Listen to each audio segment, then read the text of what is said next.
Hey, today's day 145 in my AT through hike, and it's my birthday.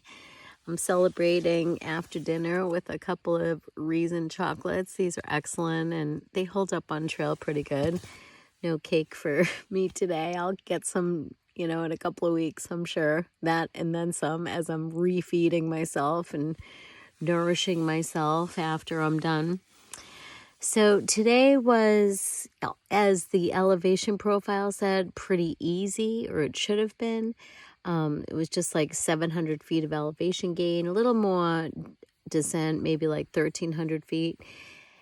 Started up Moxie Bald Mountain.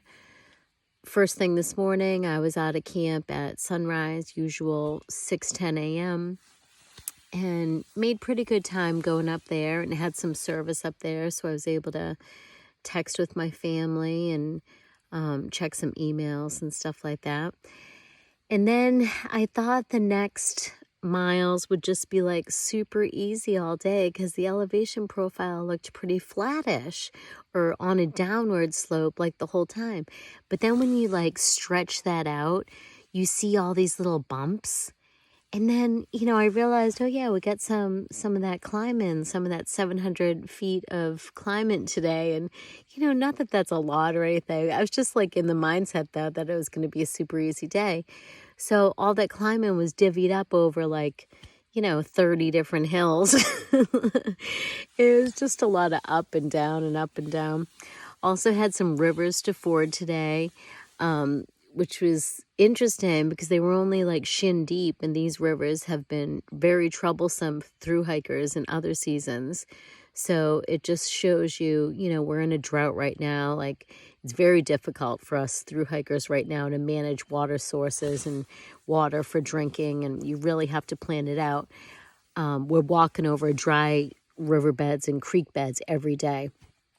And other years, through hikers are, water for drinking is plentiful, and rivers like I had to ford today are really troublesome. Like the east and west branch of the Piscataquis River have been notoriously rough on through hikers in past years, sometimes even stranding through hikers between the two. There's 5 miles between the two when both become swollen from rains overnight or rains for several days, and you can't even pass some of the tributaries leading into them. Like you're really stranded out here.